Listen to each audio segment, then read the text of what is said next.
మహాగణుడును మహోన్నతుడును పరిశుద్ధుడును నిత్య నివాసి అయిన యేసుక్రీస్తు పరిశుద్ధ నామమున ఈ ఉదయకాల శుభములు మీకు తెలియజేయుచున్నాను. ఇది నా దేవుని యొక్క ధ్యానము. తన నోరు కాచుకునేవాడు తన్ను కాపాడుకొనును. సామెతల గ్రంథము 13వ అధ్యాయము 3వ వచనం. అవును ప్రియులారా, ఎవరైతే తమ యొక్క నోటిని కాపాడుకుంటారో వారు తమ యొక్క జీవితాన్ని కాపాడుకుంటారు అని దేవుని యొక్క వాక్యం సెలవిస్తుంది. ఎందుకంటే జీవ మరణములు నాలుక యొక్క వశము అని అంది. అంటే ఒక వ్యక్తి జీవించాలన్నా నిత్యము లేదా నిత్యమైనటువంటి మరణము పొందాలన్నా నాలుకే దానికి కారణము అని వాక్యం సెలవిస్తుంది. అందుకే మత్తయి సువార్త 12వ అధ్యాయంలో కూడా మనం గమనించినప్పుడు నేను మీతో చెప్పున్నదేమనగా అని ప్రభు అక్కడ మాట్లాడుతున్నారు. మనుషులు పలికేటువంటి వ్యర్థమైనటువంటి ప్రతి మాటను గురించి విమర్శ దినమున లెక్క అప్పజెప్పవలసి ఉన్నది.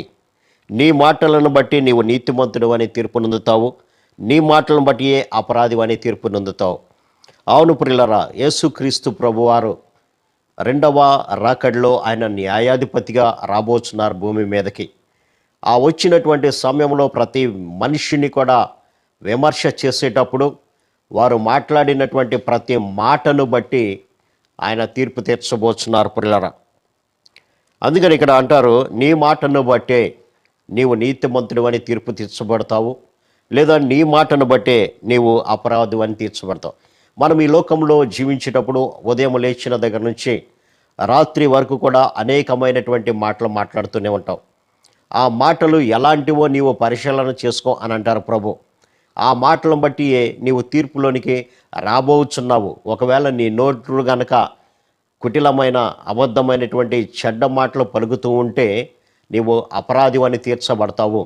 లేదా ఇతరులకు మేలు కలిగించేటువంటి మాటలు, ఇతరులకి ఆదరణ కలిగించేటువంటి, ఇతరులకు నెమ్మదిని కలిగించేటువంటి మాటలు కనుక నీవు మాట్లాడినట్లయితే నీవు నిత్యమైనటువంటి జీవితాల్లోనికి నువ్వు వెళ్తావు అని దేవుని యొక్క వాక్యం సెలవిస్తుంది.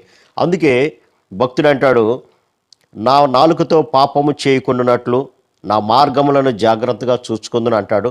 భక్తిహీనులు నా ఎదుట ఉన్నప్పుడు నా నోటికి చిక్కము ఉంచుకుంటాను. అవును, భక్తిహీనులు, దేవుని యొక్క భయము ఏమాత్రము లేనటువంటి వారు ఈ లోకంలో తమకిష్టమైనటువంటి చెడు మాటలు మాట్లాడుతూ, అబద్ధమైనటువంటి మోసకరమైనటువంటి మాటలు మాట్లాడుతూ ఇతరులను మోసం చేసేటువంటి స్థితిలో ఉంటారు.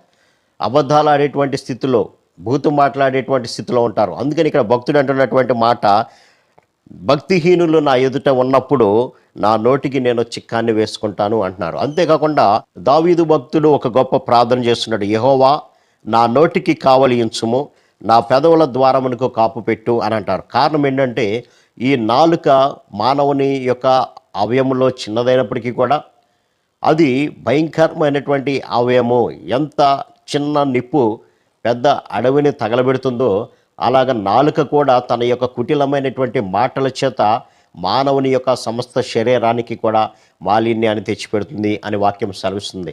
కాబట్టి ఈ లోకంలో జీవిస్తున్నప్పుడు మన నోటిని గనక మనం కాపాడుకున్నట్లయితే మనము నిత్యమైనటువంటి నరకం నుంచి కాపాడుకున్నట్లే.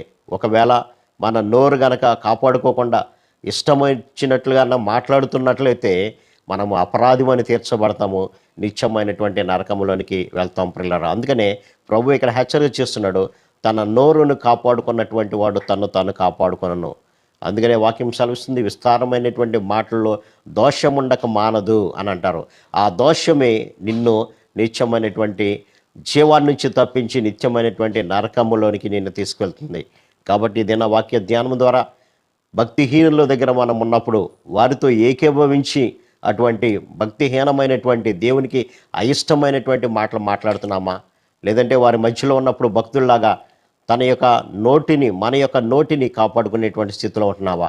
అందుకనే దుష్టుల ఆలోచన చొప్పున అడగవాక, పాపుల మార్గాన నిలవక, అపహాసకులు కూర్చుండేటువంటి చోటును కూర్చుండగా దేవారాత్రము దేవుని యొక్క వాక్యాన్ని ధ్యానించేవాడు ధన్యుడు, అతడు ఎంతగానో ఆశీర్వదించబడతాడని కీర్తనకారుడు చెప్తున్నాడు.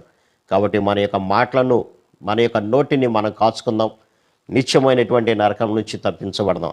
అటు కృపా పరిశుద్ధాత్మ దేవుడు మనందరికీ దయచేయను గాక. ఆమేన్. ప్రార్థన. సర్వశక్తిగా ప్రేమగా ఉండ మా తండ్రి, ఎవరైతే తమ యొక్క నోటిని కాచుకుంటాడో వాడు తన యొక్క జీవితాన్ని కాచుకుంటాడని నీ వాక్యం సెలవిస్తుంది ప్రభా. కాబట్టి మేము వ్యర్థమైనటువంటి మాటలు మాట్లాడే వాళ్ళతో, భక్తిహీనులతో ఏకీభవించి చెడు మాటలు పలకుండా సహాయం దయచేయమని యేసు నామమున అడిగి వేడుకొంచున్నాం తండ్రి. ఆమేన్. God bless you.